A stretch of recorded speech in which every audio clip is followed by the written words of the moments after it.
Level 1. The corporate facade. You did not originate in the shadows. Your career began on the 42nd floor of a glass obelisk in Upper Manhattan, operating out of a plush, mahogany-lined psychiatric office. You were a highly compensated clinical architect, specializing in cognitive behavioral therapy for high-performing, narcissistic corporate executives. Your daily existence was entirely insulated from physical danger.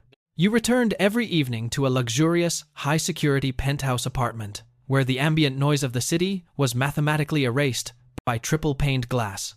Elena, your wife, provided a warm, civilian anchor to a world that felt increasingly trivial to your hyperactive intellect.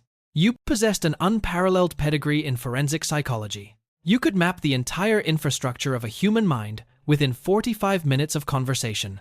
You knew exactly where the microscopic hairline fractures existed within a billionaire's ego, and you knew precisely how much pressure to apply to make those fractures shatter or heal.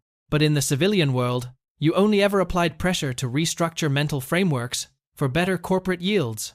Treating depressed CEOs whose greatest trauma was a dip in quarterly earnings felt like performing microscopic neurosurgery with a rusted butter knife. The boredom was not merely an inconvenience, it was a slow, creeping cognitive paralysis. Level 2. The threat matrix analysis. The transition from the sunlit corporate sector to the clandestine world was not born of patriotism, nor was it driven by ideology. It was born of profound intellectual starvation. When Agent Marcus Thorne and Director Sarah Hughes bypassed your receptionist and placed a perfectly aligned stack of heavily redacted psychological evaluation files on your pristine desk, they offered you the ultimate puzzle. They introduced you to the threat matrix analysis. A high-value, hostile architect, known only as Tariq, was currently detained in an undisclosed location. Tariq's mind was heavily fortified, with advanced anti-interrogation training and an impenetrable layer of religious zealotry. The agency had spent 3 weeks utilizing kinetic methods, and they had gained absolutely nothing but bruised knuckles and silence. Hughes offered you an environment devoid of ethics boards, civilian oversight, and operational time limits. They required absolute plausible deniability, and in return, they offered you unadulterated control over another human being's reality. You accepted the contract. You rationalized the decision by strictly defining your new role as applied behavioral science. You framed the utter annihilation of this one mind as a mathematical necessity to prevent a catastrophic loss of innocent life. By defining the psychological dismantling of the subject as a non-kinetic data extraction protocol, you successfully insulated your own conscience. Level 3. Baseline calibration. The facility did not exist on any satellite map. It was a subterranean concrete structure, a bureaucratic black hole heavily insulated from the staggering overhead costs of morality. Your specific operational domain was a 10 by 10 foot sound-dampened interrogation cell engineered specifically to absorb 98% of acoustic reflection. When the heavy steel door sealed shut behind you, it produced a dull, hollow clack that extinguished all echo in the corridor. For the first 48 hours of the operation, you did not speak a single word to Tariq. You merely sat on the opposite side of a pristine, stainless steel examining table, illuminated by a harsh, singular fluorescent beam. An untouched glass of water sat dead center on the metal surface, a physical manifestation of power. You utilized this initial phase purely for baseline calibration. Utilizing highly classified thermal imaging cameras hidden deep within the ventilation shaft, you monitored his core body temperature and the micro fluctuations in his facial blood flow. You were utilizing advanced algorithmic truth verification, tracking his pupil dilation and heart rate variability before he even opened his mouth. The information asymmetry in the room was absolute and crushing. You possessed his childhood addresses, his deepest phobias, and a complete map of his nervous system, while Tariq did not even know what hemisphere he was currently breathing in. The only sound in the suffocating stillness was the sharp, sterile scratch of your fountain pen, meticulously noting his biometric data on a fresh notepad. Level 4. The architecture of deprivation. You adamantly abhorred physical violence, viewing it as the clumsy, highly ineffective tool of uneducated brutes. Instead, you began the process of biological degradation. You manipulated the industrial HVAC climate control terminal mounted outside the cell, mathematically fluctuating the ambient temperature to assault his physical equilibrium. You dropped the temperature to 52 degrees to induce a mild, exhausting shivering that burned through his caloric reserves, then slowly raised it to 85 degrees to induce severe lethargy and systemic dehydration. You mapped these temperature shifts flawlessly to Tariq's natural circadian dips. During his designated rest periods, you initiated auditory isolation protocols. The room flooded with 65 decibels of specifically tuned brown noise, a low electric hum that actively prevented REM sleep without causing immediate auditory damage. The agonizingly slow, rhythmic drip of condensation hitting the concrete floor somewhere outside the cell became a form of psychological torture, a reminder of the water he was denied. You restricted his caloric intake to exactly 850 calories per day. It was just enough fuel to sustain basic life and cognitive function, but deliberately low enough to induce a persistent, gnawing lethargy that crippled his dopamine production and eroded his willpower. Level 5. Strategic empathy and operant conditioning.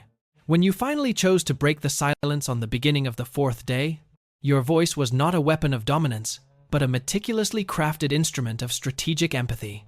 You spoke in low, soothing tones, utilizing linguistic mirroring to subconsciously replicate his specific speech patterns and syntax. You artificially manufactured a terrifying rapport, framing yourself as the only rational anchor in a chaotic universe. You deployed operant conditioning to modify his behavior. When Tariq remained silent or attempted evasion, you subconsciously triggered the HVAC unit, flooding the room with freezing air. When he offered a minor, insignificant truth, the ambient temperature warmed, and you pushed the untouchable glass of water a fraction of an inch closer to his chained hands. You were not beating him. You were training his nervous system to associate compliance with physical relief. You were executing a flawless cognitive overload, bombarding his working memory with contradictory psychological inputs until his logical defense mechanisms began to stutter and fail. You maintained perfect compartmentalization. As you watched his posture collapse and his syntax begin to fracture, you felt no pity. You were simply a technician, observing the successful bypass of a complex firewall. Level 6. The False Dawn. By the dawn of the 14th operational day, the architecture of Tariq's mind was no longer a fortified structure. It was an open, meticulously categorized schematic spread across your desk. The degradation curve had been perfectly executed. You experienced an intoxicating, almost narcotic surge of omnipotence. You had successfully mapped his entire psychological infrastructure, reducing his religious zealotry and anti-interrogation training to a predictable series of biological responses. You knew exactly which carefully modulated syllables triggered the specific childhood traumas buried deep in his subconscious. You knew, down to the minute, exactly how many hours of absolute, crushing silence it took to make his breathing shallow and erratic, signaling the inevitable weeping that would follow. When Tariq finally shattered, it was not with a dramatic scream or a violent physical outburst. The break was entirely silent. He simply folded inward. He leaned his exhausted, trembling frame against the edge of the stainless steel examining table. He began pouring out the critical intelligence, the logistics networks, the safe house coordinates in Munich, the encrypted communication frequencies used by his handlers. He wept as he spoke, genuinely believing you were his only confidant, his solitary beacon of warmth in a dark, terrifying universe. Agent Marcus Thorne observed the collapse through the two-way mirror, a silent, approving shadow in the periphery, validating your clinical supremacy. You felt like a deity who had successfully reprogrammed a lesser, flawed organism. You had neutralized a massive variable in the global threat matrix, saving thousands of lives using nothing but your intellect, strategic empathy, and a meticulously controlled environment. The intelligence was rapidly verified by Director Sarah Hughes. The operation was a mathematically perfect success. You had secured the non-kinetic extraction without ever clenching your fist or raising your voice above a clinical whisper. Level 7. The Psychological Infection. The true cost of the operation did not reveal itself within the sound-dampened walls of the subterranean cell. It manifested when the agency granted you a mandatory 48-hour operational leave. You returned to the civilian world, stepping out of the bureaucratic black hole and back into your luxurious, high-security penthouse apartment, overlooking the glittering skyline of Upper Manhattan. But the clinical detachment you had wielded like a scalpel suddenly failed, replaced by a suffocating, omnipresent paranoia. The triple-paned glass windows that once offered peace now felt exactly like the reinforced viewing panels of an observation deck. The low, rhythmic hum of your expensive central air conditioning unit immediately triggered the phantom frequencies of the 65 decibel brown noise in your ears. You found that you could no longer turn off the interrogator. Because you had spent the last 3 weeks dissecting the microscopic mechanics of human deception, your brain now processed all human interaction as a hostile negotiation. You stood in front of the marble vanity in your master bathroom, staring into the perfectly polished mirror. You did not see a successful doctor looking back. You involuntarily began running an algorithmic truth verification on your own reflection. You noted the slight twitch in your left eyelid, the shallow depth of your breathing, the rigid set of your jaw. You were measuring your own biological degradation. You tried to force a smile, but the muscles felt mechanical, rehearsed. The compartmentalization that had protected your sanity inside the black site was rapidly crumbling. The strict mental isolation of differing sets of information was impossible to maintain when the rules of the cell bled seamlessly into the architecture of your home. Level 8. The baseline failure. The first evening back, you sat across from Elena at your pristine dining table. She smiled and asked about your consulting trip, a harmless, mundane anchor trying to tether you back to a reality you had forsaken. You desperately wanted to answer her like a husband, to engage in the simple, unstructured flow of domestic life. Instead of hearing your wife, you involuntarily analyzed her syntax.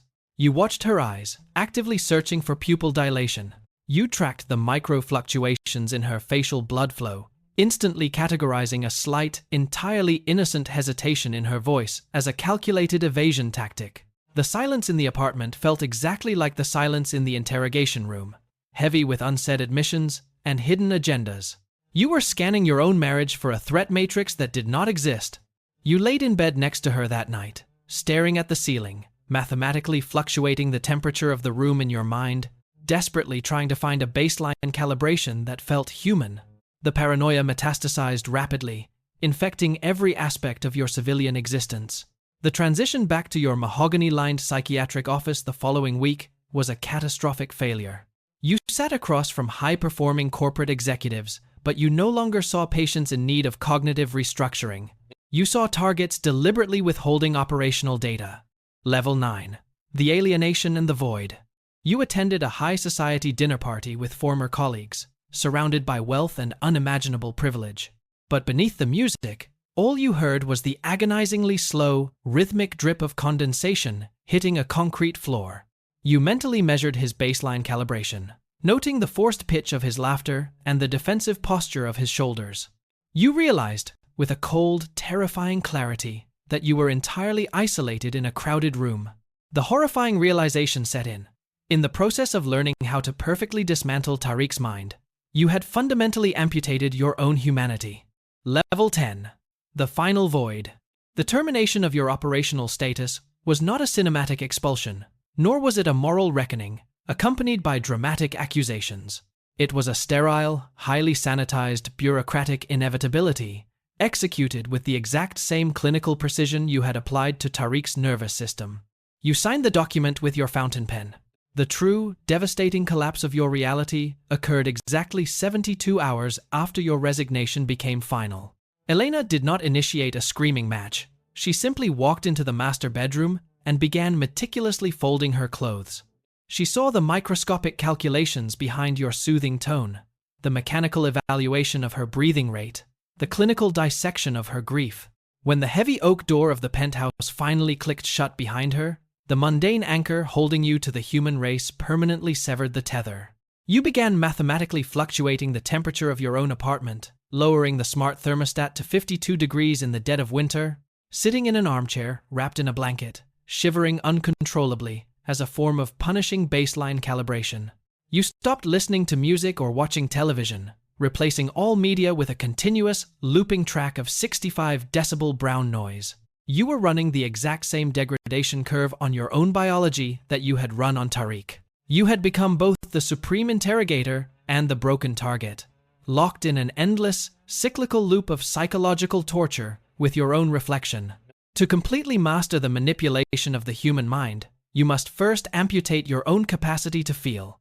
You had engineered a perfect psychological cage for a hostile target, only to realize that you had accidentally locked yourself inside it, threw away the key, and swallowed the blueprint. The story you just heard is a work of fiction, but the systemic architecture, the corruption, and the brutal mathematics of this world are entirely real and operating right now. A loop without end is greater than. If this descent into the shadows made you question the systems around you, drop a comment below and tell me your biggest takeaway. Subscribe to the channel so you don't miss our next deep dive into the abyss. See you in the next one!